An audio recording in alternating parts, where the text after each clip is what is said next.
Delhi summit was a huge success. After months of walking a tightrope to reconcile opposing viewpoints, especially on the Russia-Ukraine war, India achieved a huge diplomatic victory by winning the support of all world leaders for the adoption of the Delhi Declaration. Asserting that today's era must not be one of war, the G20 countries called on all states to uphold the principles of international law, including territorial integrity and sovereignty, and pitched for initiatives for comprehensive, just and durable peace in Ukraine. Now, earlier today, even the Chinese Foreign Ministry spokesperson stated in a media briefing that the G20 New Delhi Leaders Declaration has sent, quote, a positive signal that the member countries of the influential grouping are joining hands in tackling global challenges and economic recovery. Now, multilateral development banks need to be completely reformed and strengthened in light of the current global concerns, which range from severe poverty to climate change. And India's G20 presidency also pushed for this MDB reform. India's endeavours resonate with the idea that even in a global society which is having its own diverse interests, finding a harmonious consensus is achievable. Through its presidency, India has not only tabled the pressing issues of the global south, but also catalyzed actionable change, redefining global diplomacy's narrative.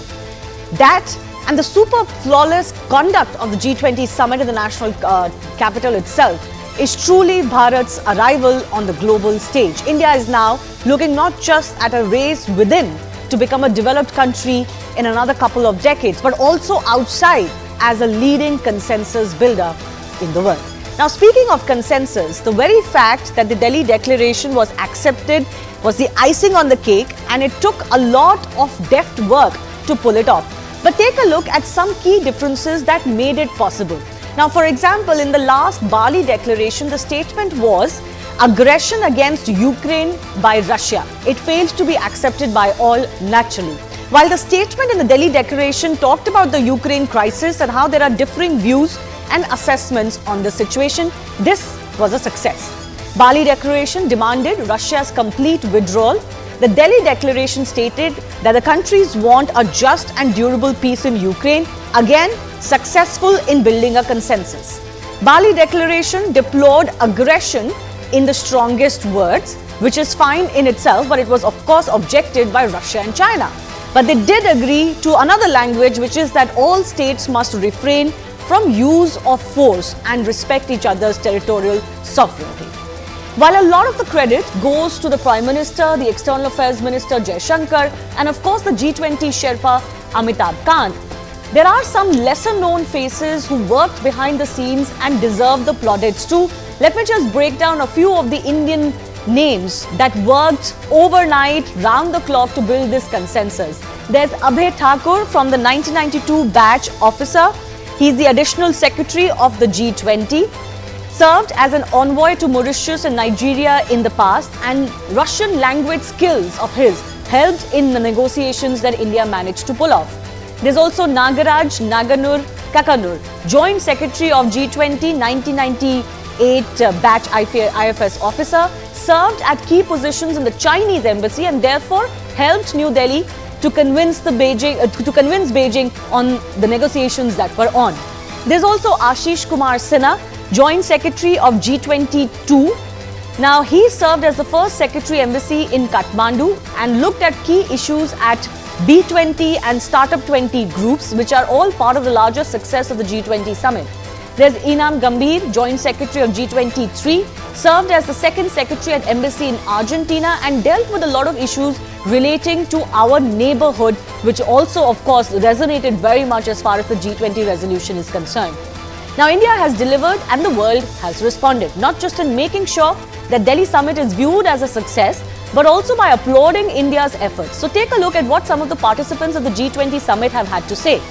First up, Joe Biden, American president, he has said Prime Minister Modi is bringing us together and keeping us together. There's also Rishi Sunak, British Prime Minister. He has said under PM's India's leadership, G20 came together at a time when it mattered. Sergei Lavrov, Russian Foreign Minister who was visiting in absence of Vladimir Putin, Indian presidency genuinely consolidated nations from global south. There's Anthony Albanese, the Australian Prime Minister, who said G20 summit hosted by PM Narendra Modi was successful. Fumio Kishida, Japanese Prime Minister. He says, and I quote, Prime Minister Modi provided great leadership. There's Recep Tayyip Erdogan, Turkey President, who said summit will be a blessing for the only world we have. There's Kristalina Georgieva, who's the IMF MD, who also went on to congratulate the Prime Minister on the wisdom to bring AU, which is African Union, to this table, which is another legacy that Indians are leaving behind. Sheikh Hasina, from our neighborhood, the Bangladesh Prime Minister, thanked Prime Minister Modi for raising the voice of the Global South. And Luiz Inácio Lula da Silva, the Brazilian president, said that he thanked Prime Minister Modi and Indians for their competence in organizing this event. Of course, they will look to replicate the success because Brazil is the next chair.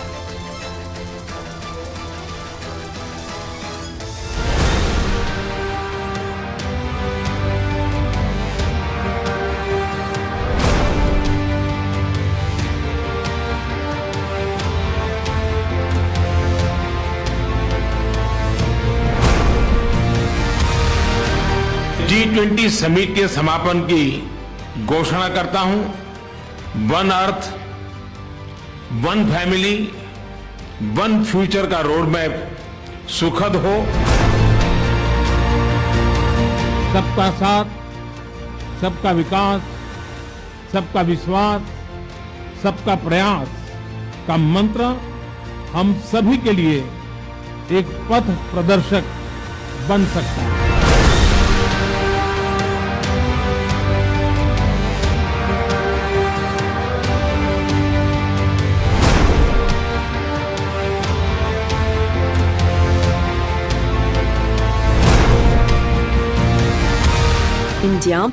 India did best to send across a message of unity and peace. To serve unity and peace. G20 is a G20 that is exceptionally very well organized. The summit has given us a clear guiding star to follow.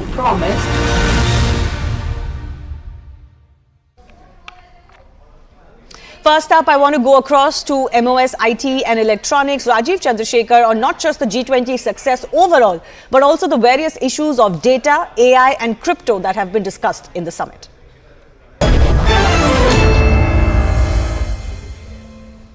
Rajiv Chandrasekhar, thanks a lot for speaking to CNN News 18. Appreciate your time. I want to begin by asking you about the India, Middle East, Europe corridor that has been announced, and it has data at its core.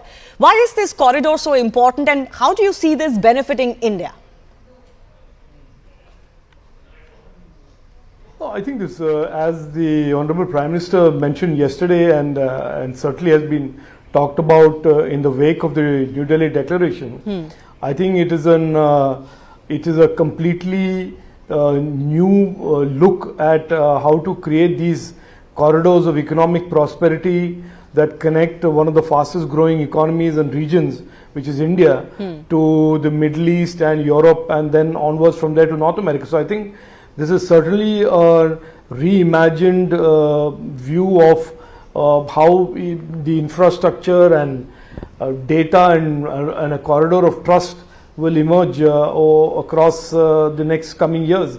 So I think that is the way I see it, and that's the way the people of the world are seeing it post this G20 summit in New Delhi. You know, this document also called this project a green and digital bridge between continents and civilizations. A digital bridge. What do you think that means, and why do you think it is important for India, given that India is one of those countries that has done exceptionally well when it comes to data availability and on digital aspects?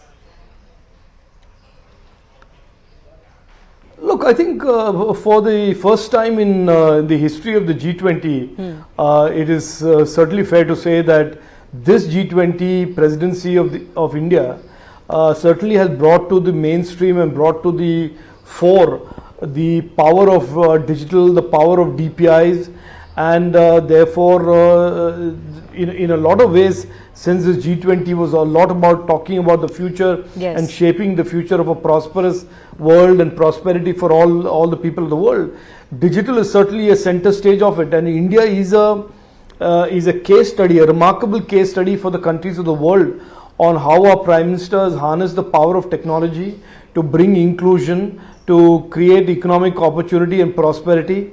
But at the heart of it, to use technology to bring people into the mainstream of governance and development who had been excluded for many, many years. And as the World Bank report said, through technology, India has achieved in 9 years what would have taken otherwise in the area of inclusion and financial inclusion over 5 decades.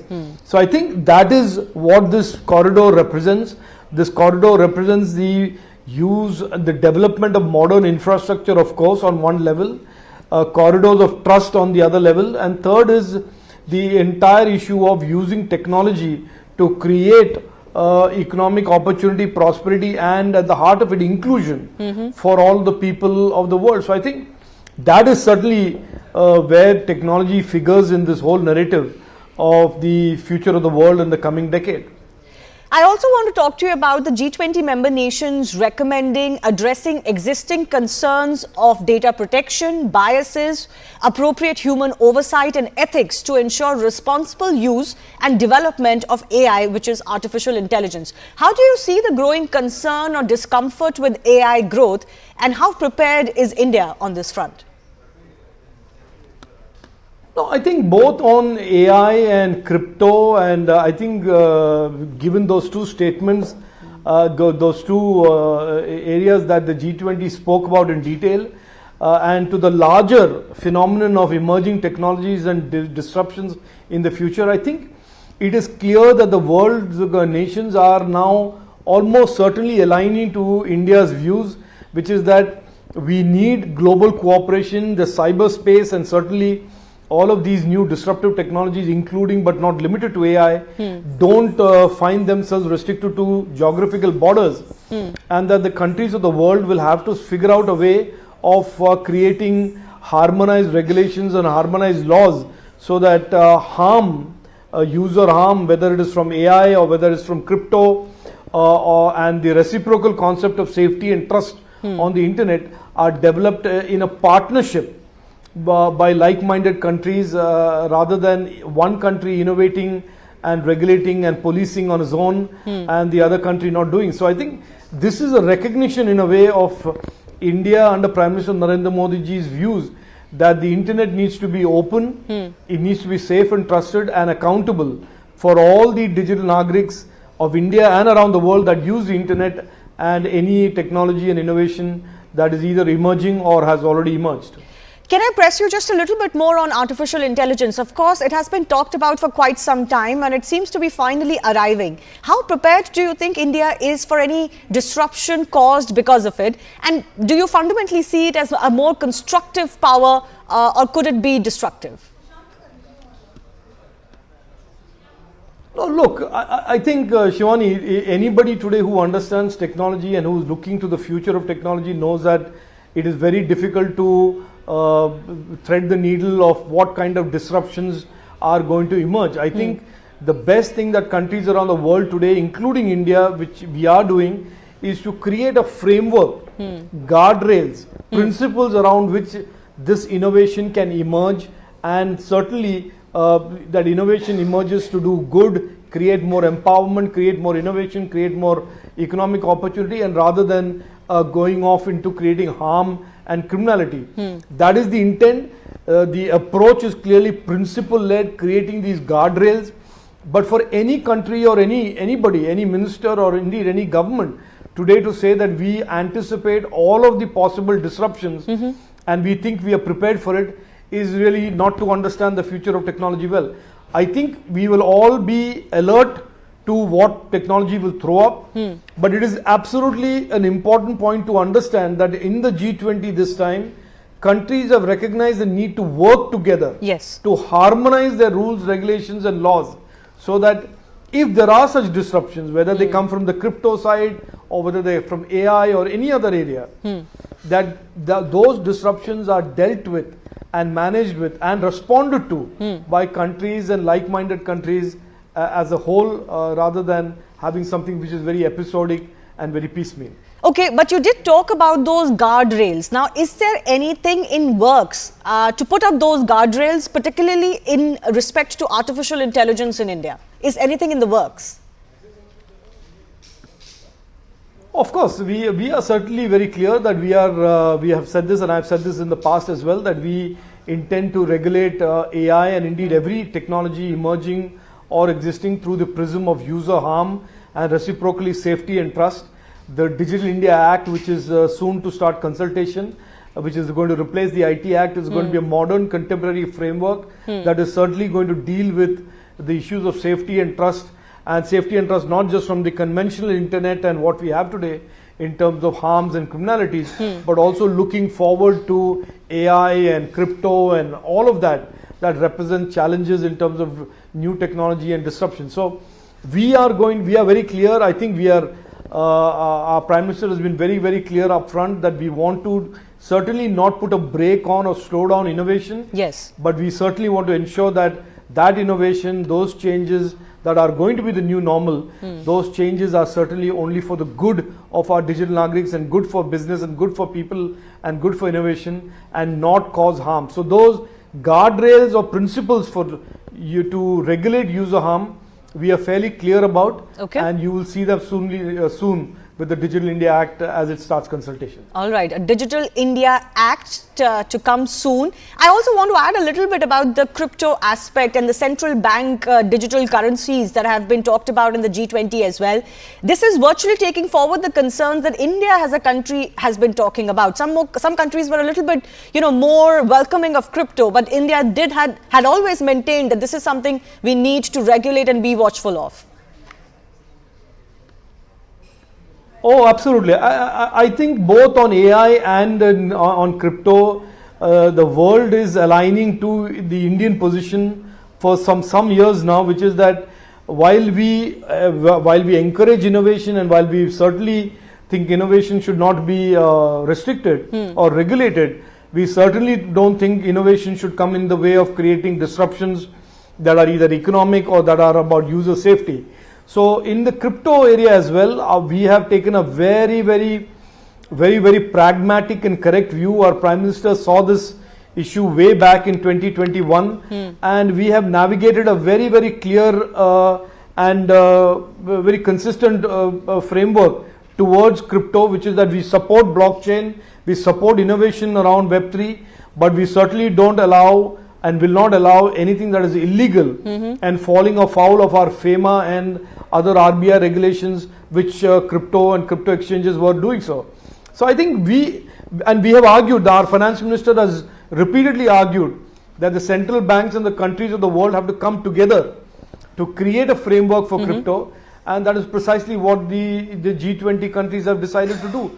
So in October, when the central bank governors meet and the finance ministers meet, I think there will be progress made on that front in terms of how the countries of the world will deal with the future of crypto. Okay. Can I ask you a couple of more larger and political questions, if I may say? There has been criticism coming in over the last weekend, here and there, the so-called waterlogging at the Bharat Mandapam that was built at a great cost, the treatment of dogs, for example, in the national capital, and even how people were displaced to conduct this summit. How do you look at that criticism, specifically coming in from the Congress party and others?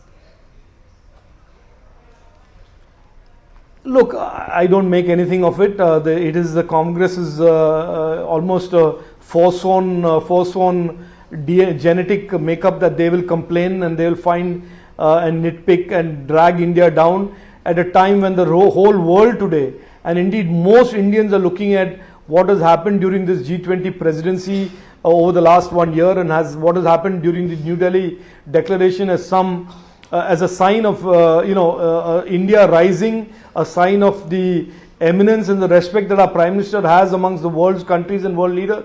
I see it that way. I see it exactly the way most Indians see it. But if the Congress party wants to see something about something else, they are welcome to do so. It's a free country.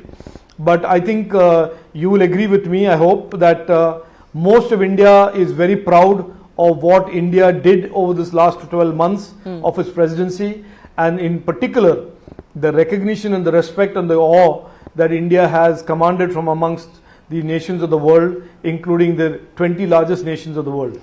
In fact, that was going to be my next question. What do you make of the impact that the successful conduct of this, at this scale especially, and at this level that India has managed during the Leaders Summit in the national capital, what impact do you think it can have on the Indian psyche and people, given that, you know, we've been bogged down by an inferiority complex for quite some time? I think the impact on India and our ambitions are more than just holding an event, or I think the presidency by India of the G20 over the last 1 year has been certainly something that has left a very clear, defining, indelible mark on the history of the G20. On that there is no doubt.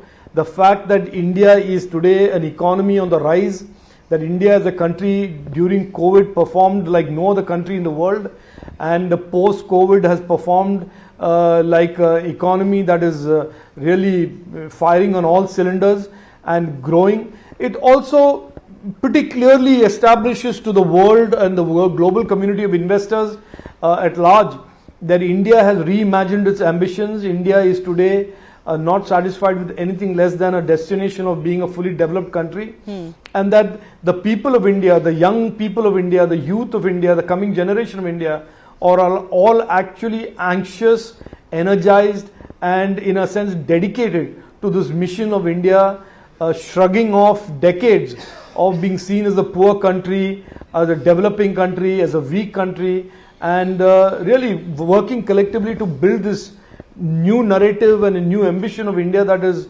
fast charging, hard charging, growing, growth oriented, creating economic opportunity for all Indians, doing things like in financial inclusion and technology that no other country has either attempted or even succeeded if they have attempted ever before. So this is a very different India, is certainly the consensus opinion of all those who around the world have seen India during the last 12 months and even before. And this will be a key electoral reason cited by the BJP in the upcoming general elections, the success of the G20?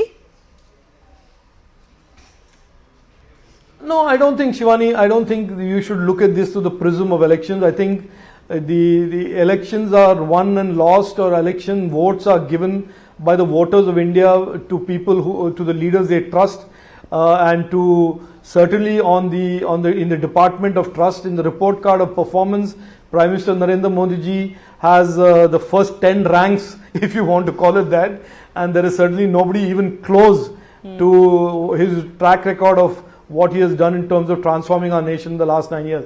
So I don't think this G20 in itself is any particular election plank issue, but certainly what India has achieved over the last 9 years, what India's ambitions are in the next 10 years is certainly something that every Indian should know, recognize, and support. And by supporting that vision and ambition, they will certainly support Prime Minister Narendra Modi ji. All right, I'll leave it at that. Rajiv Chandrasekhar, always a pleasure to talk to you, and thank you once again for making time. Partner at the Asia Group and chair of its India practice, Ashok Malik, is also joining us on the G20 success and more. Ashok Malik, thanks a lot for speaking to CNN News 18. Let me begin by asking you, the joint declaration is of course being hailed for obvious reasons. It was seemingly impossible, and India's deft work in getting a unanimous joint declaration is being applauded. But would it be fair to say that the economic corridor between India, Middle East and Europe is an even bigger success emanating from this G20? Well, to be fair, the India, Middle East, Europe corridor is not part of the G20 outcome. It is a separate arrangement, a separate agreement that has taken place on the sidelines of the G20. But yes, you are quite right. It has the potential to become something truly transformative in the economic, trade, technology and connectivity spheres. And therefore, news about it and interest in it almost matches, if not outdoes, the interest in the joint communique or the Delhi Declaration issued at the end of the formal G20 summit. I think both the communique at the end of the G20 summit and the IMEE corridor both reflect a new reality in today's economic and geopolitical atmosphere. Uh, there is a quest for a greater diversity in supply chains. There is a quest for a more equitable globalization. There is an aspiration towards meeting this, not just the financial management challenges that G20 was set up for or to meet, but also the broader socio-economic and developmental challenges, particularly of countries of the global south. So the G20 communique tries to address that. It talks about climate finance. It talks about a more equitable, open source and transparent digital public infrastructure rollout in countries of the global south. It talks about reforming multilateral banks to make sustainable debt more of a reality, and to ease the burden on countries, especially in Africa, that are reeling under sovereign debt crises, some of which are not really of their own making, but caused by circumstances and by lending agencies or lending countries. And separately, the quest for a more diversified international manufacturing and trading system, which is less dependent on some key hubs or nodes and some key sources. The key source, of course, the one I'm referring to is China. Speaking of the joint communique, the fact that India was able to bring everyone together for the language that was adopted on the Russia-Ukraine war, the sticking point which seemed to be derailing a joint communique as we started with the G20 summit. Would you say, diplomatically speaking, this is one of India's biggest successes ever? Yes, it was a tribute to Indian diplomacy, Indian ability to negotiate a position to which everyone, all 20 countries or stakeholders in G20, the European Union is also a stakeholder, which has multiple countries, to which all of them could agree. It was a testimony to India's draftsmanship, to Indian diplomacy, to Indian leadership, from the Prime Minister to the External Affairs Minister to the G20 Sherpa and all the others who participated. It was also a reflection of the reality on the ground. When the Bali Declaration took place last year in 2022, the war in Ukraine was poised in a certain manner. There were, in Russia, there was hope, perhaps, that a bleak winter with an energy crisis in Europe would leave Russia with a strategic advantage or some leverage. Both Russia and Ukraine supporters were looking at a spring offensive being decisive, or spring offensive in early 2023 being militarily decisive. Today, life has moved on. Life is very different. As Minister Jaishankar put it, Bali was Bali, Delhi was Delhi. A minimalist language that everyone agreed to was necessary, because otherwise the concerns of a vast majority of the global community in Africa, in Asia, in Latin America, the global south, as it were, would be ignored and their hopes would be dashed. And that would raise questions about the very credibility of the G20 process. Absolutely. Two messages that came out is, one, that multilateralism could well be alive, especially because the joint communique was possible in this G20 summit. There were questions over its, future or its fertility. And the other was that the West was also very much invested in making the Delhi summit a success. But let's talk about China. The big subtext all through the G20 was around China. What is that message, if any, you think, that has gone to China, especially in respect to Xi Jinping's absence from the Delhi summit? You see, the absence of China at this G20 only served to emphasize the increasing alignment between the West, particularly the United States, and India. Second, India's ability to bring together the West and the global South, again, got highlighted. China is also, in a sense, competing for the hearts and minds of the global South, competing with India, competing with the West. The fact that India could get the West and the global South on the same page, India, in its presidency, could get the African Union to become a part of G20, to make it G21, would certainly be a feather in India's cap and something China would have liked to achieve but could not achieve. The fact that India, and with its goodwill, its convening capacities and with its ability to work with multiple partners, brought Mohammed bin Salman, the Crown Prince of Saudi Arabia, and Joe Biden, the President of the United States, together on the same platform with Prime Minister Modi, not just at G20, but also to announce a new geo-economic and geopolitical project, the India, Middle East, Europe corridor.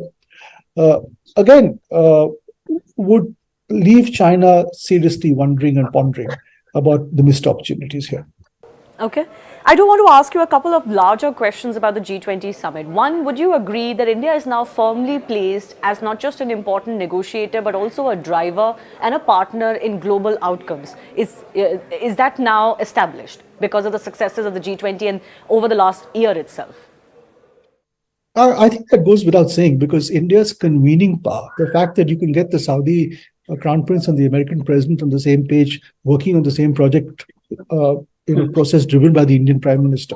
The fact that you can get the Global South, Russia and China and the West, led by the US and Europe, to agree on admittedly minimalist language, but language that makes all the points. And the fact that India could achieve this, the fact that India could pull off a very successful and substantive G20 over a year with some 200 meetings. Now, not every meeting was as important, I agree, but they all fed into a process that enlarged the ambit of G20. And that really is a legacy of India's G20.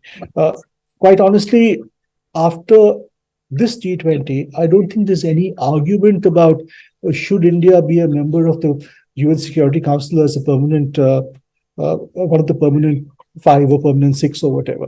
That debate should no longer occur. It's a very stupid question. I don't think any country, including some countries already on the P5, have a claim as strong as India's. You know, there was the Bharat Mandapam, of course, with the Nataraj statue that was towering over everybody. There was, of course, that Konark wheel that was displayed as the background where the Prime Minister greeted all of the delegates. So not only did they take the G20 summit outside of Delhi, or Lachin's Delhi, as they say, but they also expanded what India can offer beyond the Taj Mahal, as some are, commenting. But I do want to ask you, just the successful execution of this G20 at the scale and the grandeur at which it was implemented flawlessly, do you feel that this will also make an impact to the Indian psyche that has forever been bogged by a bit of an inferiority complex on the global stage, that we can pull this off and we can wow the world? Yes, of course, that is true. But quite honestly, this is the minimum country of India's stature, capabilities, resources, and talent should expect of itself. I mean, we've done nothing great. We've done what we should be doing on a regular basis.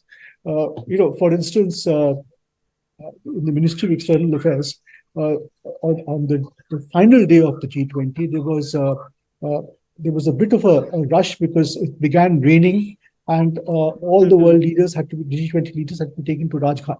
But it was pulled off by the MEA, and the logistics worked perfectly. So, in times of crisis, the Indian system works marvelously. And even the G20 team, which worked with MEA and state governments and other parts of the government on the logistics to pull off 220 events in 60 different towns and cities, did a marvelous job. People are asking what foreign policy means for them, what our foreign policy managers, what our foreign ministry, what our government, what our prime minister, what our foreign minister, in their engagement with the external world, are bringing back to our people. This is a question that people ask, and in a democracy, people have a right to ask that. I think this G20 process, by taking foreign policy to the people, made them understand that whatever discussions were happening in those rooms, in the G20 discussion rooms, or whatever discussions happen when an Indian Prime Minister meets a Saudi Arabian Crown Prince, or an Indian Foreign Minister meets, say, a US Secretary of State, or an Indian Petroleum Minister meets a petroleum official from the UAE, all of these have some meaning for the common citizen in India, in terms of visas, in terms of student migration, in terms of cheaper oil, or more assured oil supplies, could be anything. But and I think it is important to bring such events closer to people, to move them out of just Delhi and to do it in a variety of cities. It also gives those cities and the authorities there the ability to raise their standards and gain the confidence that they can pull off an international event. Well, there will be many outcomes, both on paper and outside of it, for the general public from the G20 summit, and we will continue to look at all of those aspects. Time for a very short break. On the other side, we're getting into the big political story of the day.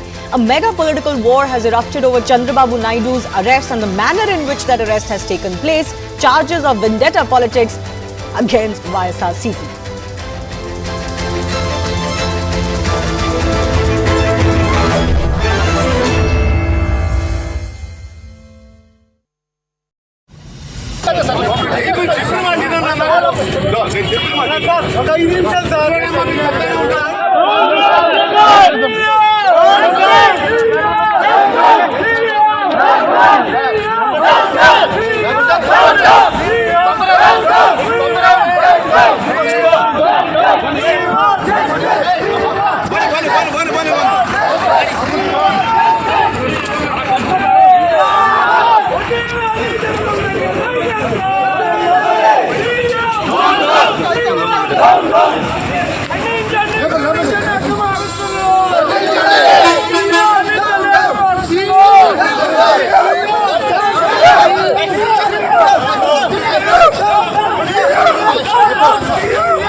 Welcome back. A mega political storm has erupted in Andhra Pradesh over state CID arresting former Chief Minister Chandrababu Naidu.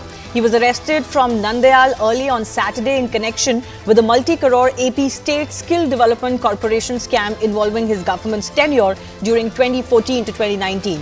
An anti-corruption bureau court in Vijayawada sent Naidu to 14-day judicial custody on Sunday evening.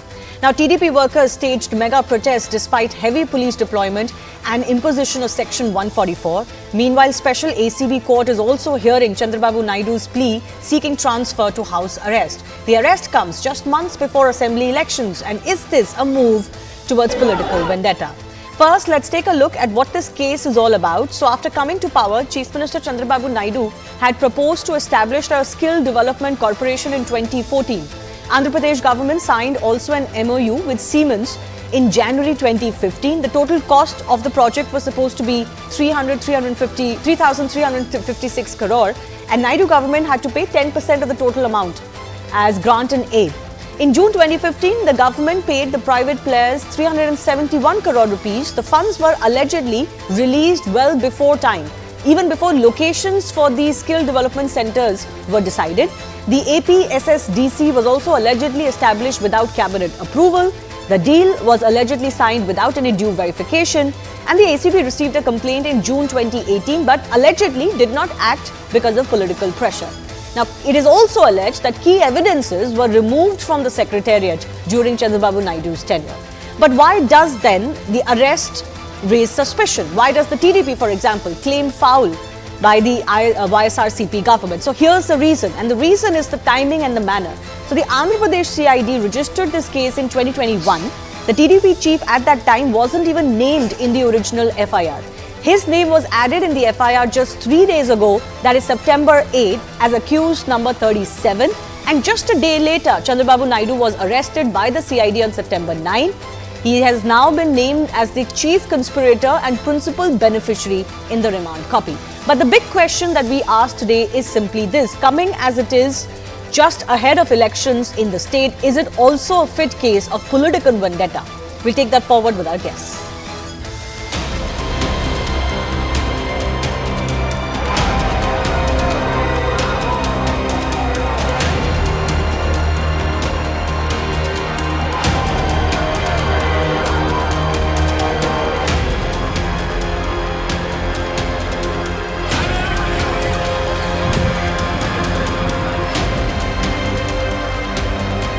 एक बड़ी सोची समझी साजिश के तहत माननीय चंद्रबाबू नायडू साहब को arrest किया गया, क्योंकि जगन सरकार को ये दिखने लगा है कि 2024 में उनको नहीं आना।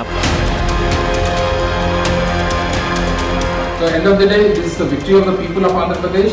He has to get, we have to, as a court of law, has to get back the money from Chandrababu Naidu, giving it back to the people of Andhra Pradesh.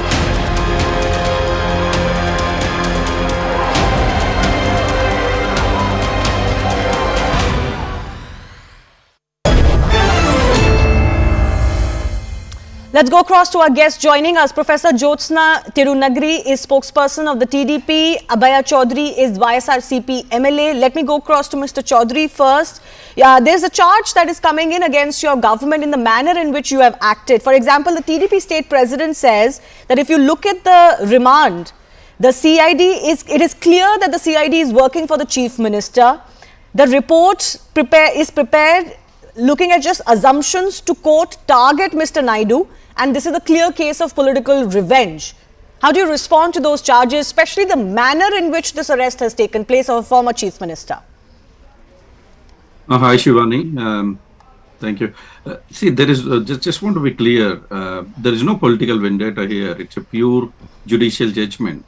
We are in a democratic country. Every citizen has a right, and there is certain things which are not accepted. Before the law, everybody is equal. So coming back to this particular thing, I think then Chandrababu Naidu, this was first whistleblown in 2018. Then YSRCP government is not even there. So when this was whistleblowed in 2018, there was no action from the government. The second, my main question here is, Telugu Desam Party has done a dubious MOU with Siemens. Before even releasing of software, before of releasing any hardware, then why would they invest, why would they send 371 crores worth of state exchange money into by not following the MOU rules? No, sir, I'm not really questioning the merits of the case. That is fair enough. Of course, this case is old enough. What is being questioned, the manner in which his name has been added suddenly and then the next day he's been arrested.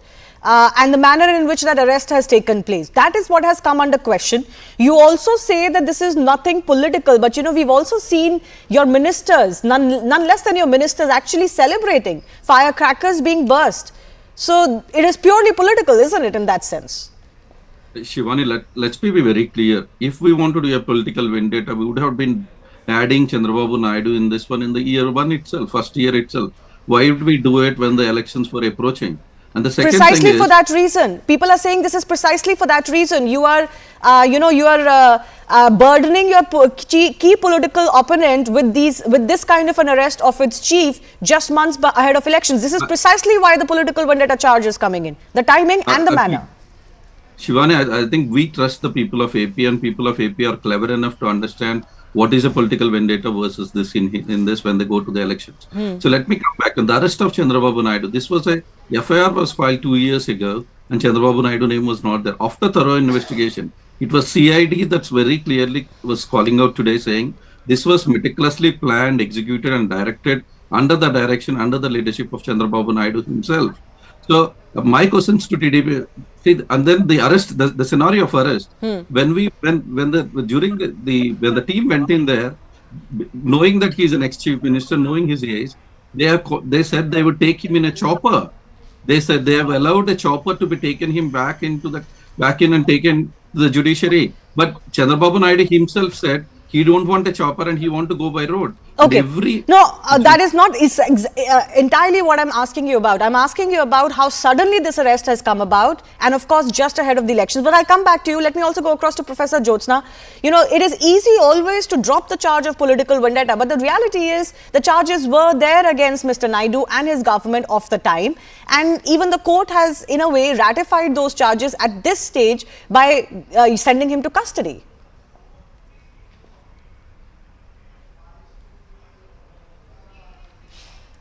Ma'am, could you unmute yourself? Yeah, let me put the point very clearly here, Shivani, very quickly also.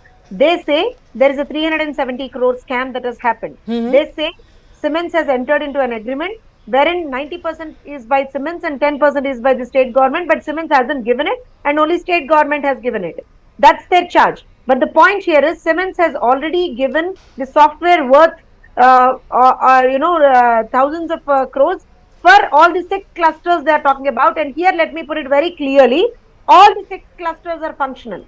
All the equipment has gone to all the 6 clusters and lakhs of students have benefited out of it, and the same YSRCP government, I think some official also, I'll give you the name also, from the YSRCP government, they have in fact given appreciation certificate to the same design tech saying that all the equipment is intact and all the you have done a good job in terms of establishing the project. This is from the YSRCP government itself, and it has happened in 2020. No, but the case exists. Ma'am, the case exists. Let's not go into the merit of the case alone. When you say political vendetta, it is not about the fact that the case existed. It is about the fact that this is happening now. Let me put it clear here. Yes. Why is the Chief Minister being targeted? Why is the then Chief Minister being targeted here? Because it's not the check releasing power of the Chief Minister, or nor the Chief Minister was involved anywhere.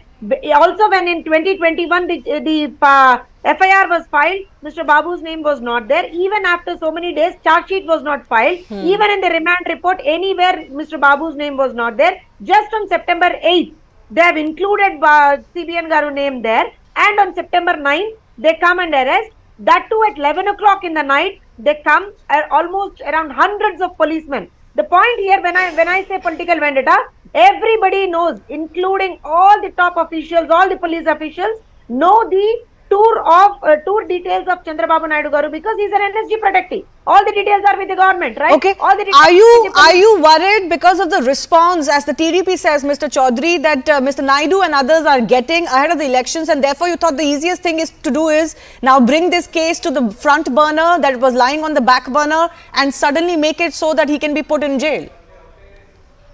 Absolutely not, Shivani. Mr. Chaudhary, yes. Yeah. Absolutely not, Shivani. See, we have full confidence of what governance we have done in Andhra Pradesh, what development we have done in Andhra Pradesh. And we go to the election with our mandate, not with anybody's arrest. As I clearly indicated, it's a pure judicial judgment. I mean, it's not the YSR Congress party that sent him to remand it, because after looking into merits and demerits of the case, it's the judiciary that decided him to send to the remand. And the other thing that CID was calling out very clearly yesterday, out of the 371 crores, 241 crores was siphoned and converted into cash by using a chain of shell companies and fake invoices being used. So they have clearly marked out a Hawala transaction here, which is linked to then Chandrababu Naidu's. Okay, but why did you wake up now? Can I ask you a simple question? How come you've woken up only now? See, it's not woken up now. This particular case is first whistleblowed in 2018, and this case was going on from 2 years. But as soon as this exactly will come in. If we start investigating Mr. Chandrababu day one, they will say it's a political vendetta. When the CIT gathered all the evidence and they put before the judiciary, now they still call it as a political vendetta. See, we are not doing politics here. We don't have anything against Chandrababu Naidu as individual. We only go for an election as a party. I'll come to the election bit in just a bit, but Professor Jyotsna, you want to respond very quickly? Yes. They say that it's very clear that they woke up now because of the massive response Naidu Garu is getting. Naidu Garu conducted an irrigation project tour of 10 days.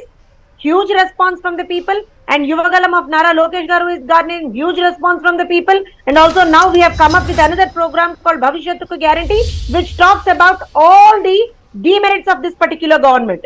And that's when these people wake up and say, no, Mr. Naidu is correct. Where is the involvement of the Chief Minister? My straight question. Where is the involvement of the Chief Minister then?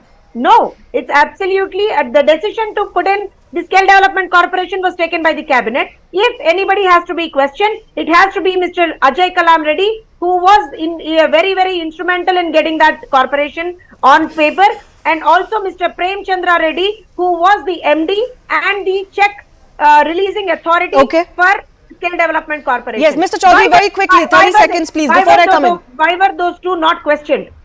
Mr. Chaudhary.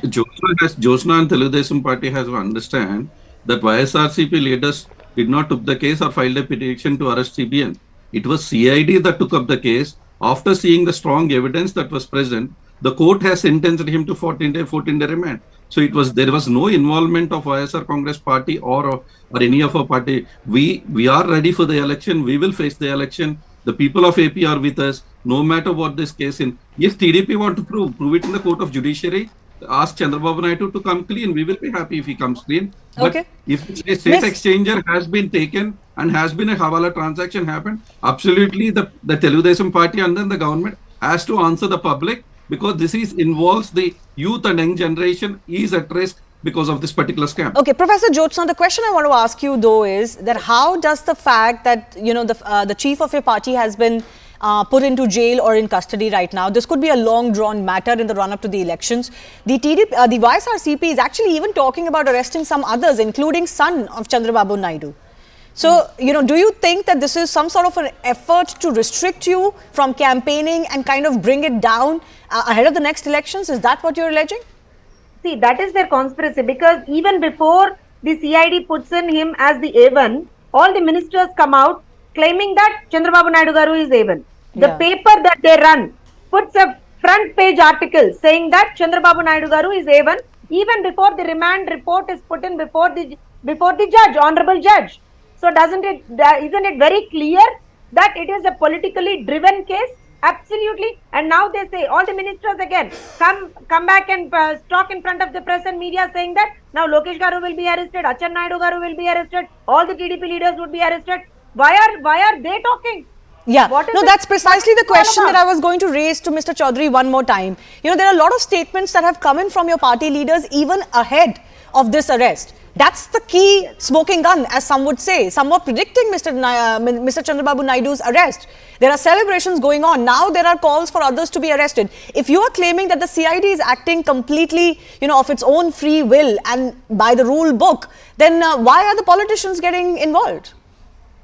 See, the party has not celebrated or called or celebrated called for a celebration of the arrest of CP, and it was some leaders on the individual capacity. They might have done it because of the language that's been used by Mr. Chandrababu Naidu or by Mr. Lokesh. They are going quite aggressively and they're calling the current chief ministers and everybody in a very bad manner wherever they go. The language and the filthy language that they're using is really shame that they're using such kind of language. See, when you go to your people as a public representative, all you need to say what you will be delivering to the people, but not what you would. In politics, Mr. Chaudhary, you cannot, shove away the fact that if your chief political opponent was to be mired in legal cases and arrests and remands, then it obviously tinkers with the natural process that political opponent would have been, doing ahead of the elections. It's the timing and the manner which can be questioned. But Professor Jyotsna, my final question to you is this. It's not just this case. There are other cases against Chandrababu Naidu. There are other agencies that could also act against Chandrababu Naidu. It is not as if a case has been brought from somebody's figment of imagination. This sword was always hanging over the former chief minister. See, after YSRCP government has come into power, there were many allegations by them saying that there was insider trading in Amaravati. There was lakhs of, in fact, crores of corruption that has happened in Polavaram project and lot many other allegations, but none of them have been proved. In fact, they didn't see any sort of an investigation also happening in them because there was nothing there. Not even in this particular case, let me put it very categorically here, in this particular case, the company that has involved in this fraud and the people that are involved are not being properly questioned. The CID has falsely implicated Sri Chandrababu Naidu garu, and in fact they are saying very categorically, they are saying that they will implicate furthermore people also. How is Nara Lokesh garu concerned with it? If I have to put it very clearly, how is Nara Lokesh garu concerned with it? Because it doesn't come under the IT ministry, it comes under the education ministry. Okay. My final question to Mr. Chaudhary also, and this brings us to the question of the timing and the manner. The chief minister was not in the state. The entire country was looking at the G20, and suddenly the CID swoops in and arrests a former chief minister in the manner that it does so. Nobody could react, respond. The BJP leadership was also, busy in the national capital. And it almost seems like you've taken advantage of that to swoop in. And mind you, I'm not asking this question because this is anybody, but this is the former chief minister of the state. Yeah, absolutely, Shivani, we understand he is the former chief minister, but everybody is equal before the law. And if they have committed a mistake, absolutely, the judiciary will take its own course. And it's not about the timing of the arrest or anything. I think if the DDP believes it's the timing of arrest, they can go to the people and explain and go the sympathy wave and can try to win the hearts of the people. But we are going to go to the election with the hearts of the people with our manifesto, which we delivered 98%. Okay. So we are the only government, that have delivered our promises. We'll see.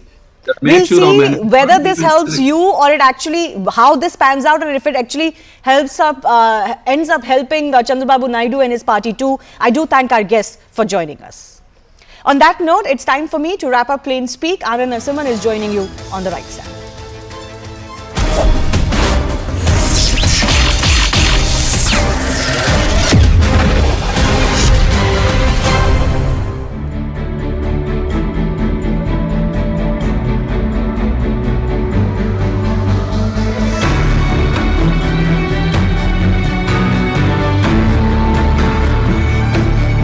लगभग 2500 साल पुराना एक स्तंभ लगा हुआ है। प्राकृत भाषा में लिखा है, मानवता का कल्याण और सुख सदैव सुनिश्चित किया जाए।